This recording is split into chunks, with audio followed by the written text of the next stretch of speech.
Heading into the year 2011, Universal Orlando Resort would bring back their premier Halloween event, Halloween Horror Nights, for its 21st annual occasion. Coming off the previous 20 Years of Fear event, it would be the start of the new era that was proclaimed last year, as it brings on new horror and terror. Are you ready to try your luck? Just remember, the house always wins. This is SP History.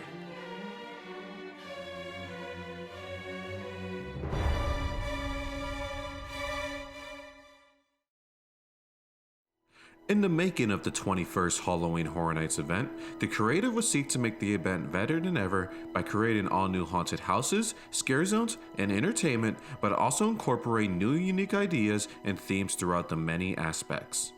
In doing so, a brand new theme would be set, and would be themed towards one phrase: no one beats the house. The phrase would allude to themes of fate and luck, and these concepts would be embodied through a new, original icon. This icon would be inspired by the Greek goddess of luck, Tyche, as she would be officially named Lady Luck. Lady Luck's backstory wouldn't be as deep and elaborate as previous icons, but she served as a major part of the marketing and the individual storylines of each haunted house.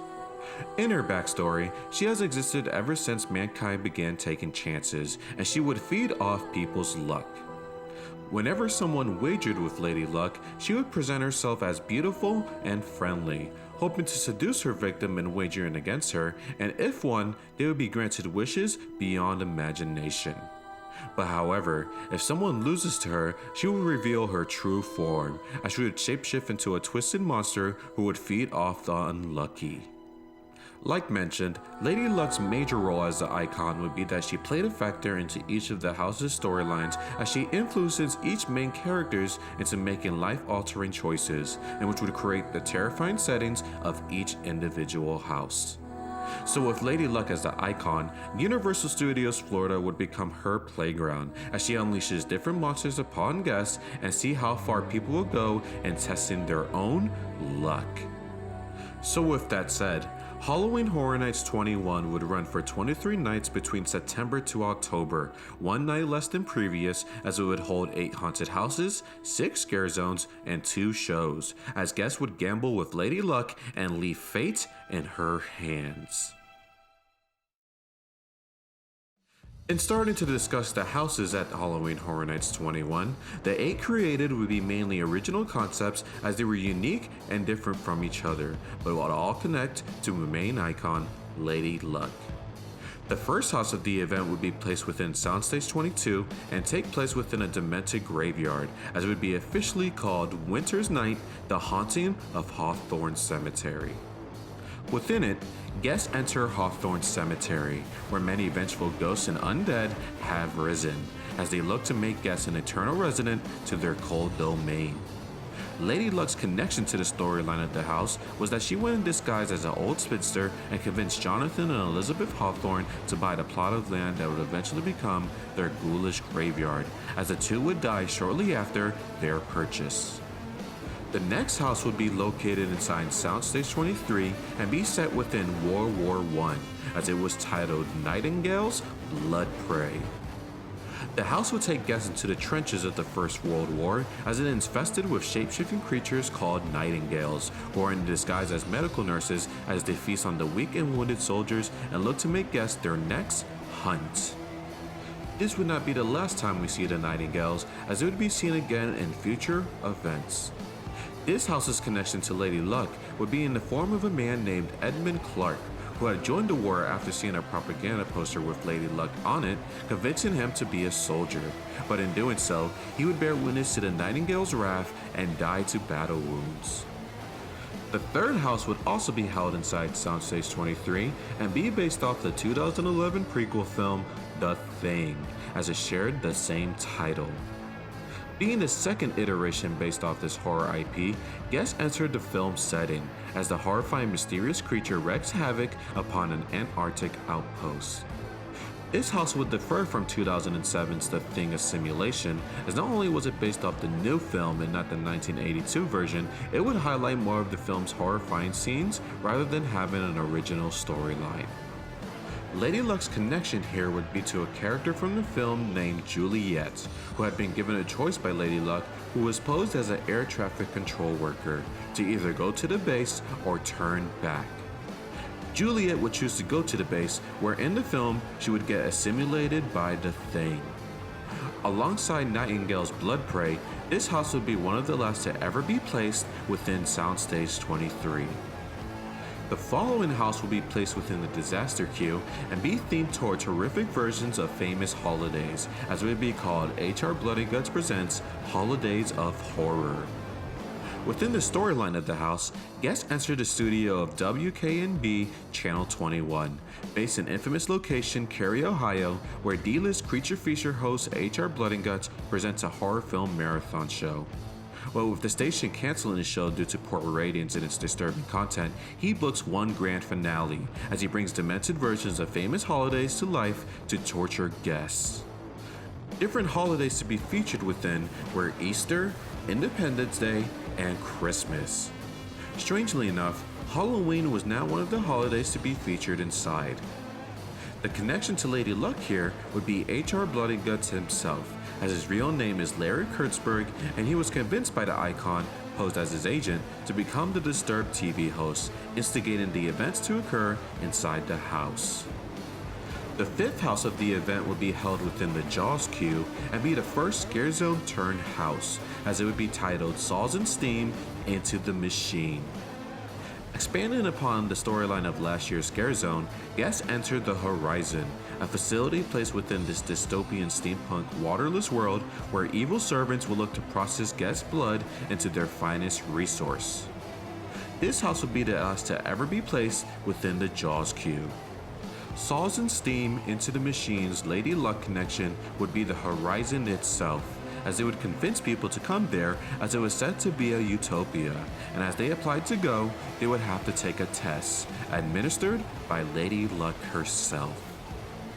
The next house would be inside Sprung Tent 2 and be based off the poetry works of Edgar Allan Poe, as it would be titled Nevermore, The Madness of Poe. Inside, guests enter the disturbed mind of the famed poet, as his many poems come to terrifying reality. Such works of Poe to be featured inside were The Telltale Heart and The Raven. The connection to the main icon here would be of Edgar Allan Poe himself, as when he chose to move to Baltimore, he was escorted by Lady Luck, who was disguised as a ticket taker, which led him to meeting his future wife Virginia Clem, who would die soon after their marriage, leaving Poe depressed and insane. The final two houses to discuss would have an interesting connection, as both would tie being House of the Year for 2011. The first of the two would be within Sprung Tent 1 and be a house featuring a 3D element, as it would be called the In-Between. Within, guests are transported to a third dimension, as the real world collides with the evil realm where fiendish creatures look to terrorize all they encounter. What makes this house unique from other 3D houses is that the 3D altered the perception of guests, as it created a blurred shimmering effect, making it feel that guests were really within a third dimension. Lady Luck's connection to the In-Between would be to characters Louis and Bubba, college students who steal a board game from the professor who was Lady Luck herself, and which would hold the portal to the hellish third dimension guests encounter inside the house. The other House of the Year winner would be placed within the Parade Warehouse building and be set within a haunted Spanish fort, as it would be officially titled The Forsaken.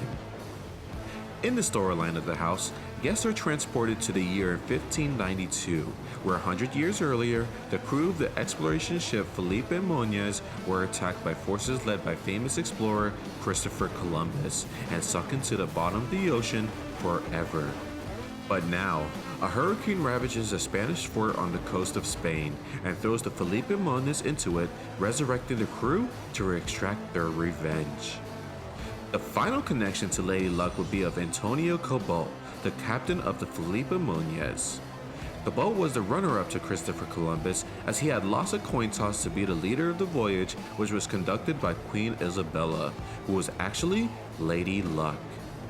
This defeat would lead Cobalt to plan an assassination of Columbus, which would ultimately fail as Cobalt and his crew were attacked first. This completes the lineup of houses at Halloween Horror Nights 21, being the ultimate test of fate and luck. Transitioning to the scare zones of this year, there would be 6 of them, being individually just as unique as the houses, but equally terrifying. The first scare zone would be placed within Shrek Alley in Production Central, and be called Night Maze. The zone would consist of total darkness, as guests enter an ever-changing maze as they try to escape. The zone didn't utilize typical scare tactics, as actors within were in charge of shifting the walls around, disorienting guests that walked through. This would be the last time Shrek Alley was used for a scare zone.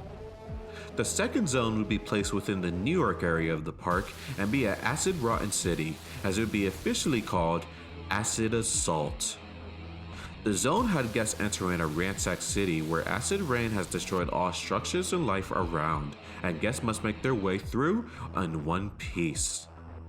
One neat effect used in the zone was projections on the buildings around the area, simulating that they were being crumbled by the acid.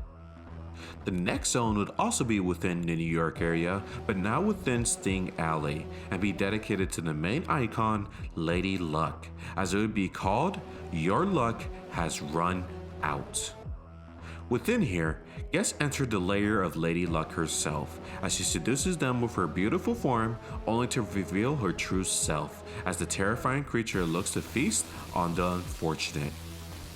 This also would be the very last time Sting Alley would be used as a scare zone location for Halloween Horror Nights. The fourth zone would be located within the International Food Bazaar in the World Expo area, a new location, and be ultimately called Canyon of Dark Souls. Here, guests enter a demented canyon where many creatures of death roam about to make the guests visit their last. This is the only time this location was ever used for a scare zone. The fifth scare zone would be placed inside the Central Park area and be themed to an evil garden, as it was titled Grown Evil. Here, guests enter a crazed, overgrown garden where many humanoid forest creatures exist and are ready to protect their dark sanctuary at all costs. The final scare zone of the event would be located in the Hollywood area and be based off the 7 Deadly Sins, as it was simply titled 7. The zone featured all 7 deadly sins as human form, as they tempt guests to sin themselves.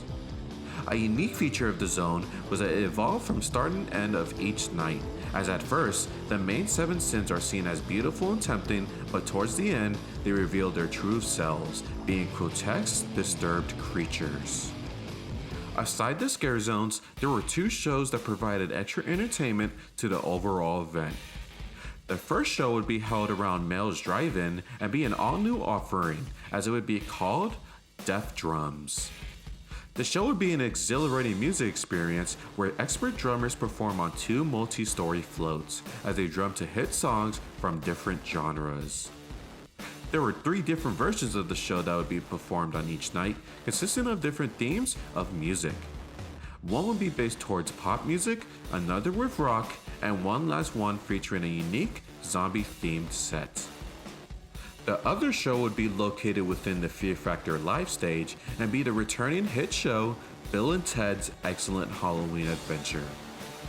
The show again featured the main duo Bill and Ted as they go on an all-new bogus adventure with pop culture characters and celebrities of 2011. This completes the 21st annual Halloween Horror Nights event, once again providing excellent street experiences and entertaining show offerings. In its entirety, Halloween Horror Nights 21 would be another solid addition to the history of the annual event, creating all new original concepts but developing all new tactics to terrify guests. As Lady Luck fades back into the shadows, this year's event would conclude, but only to resurrect the next year as it would mark the true beginning of a new horrifying era for Halloween Horror Nights.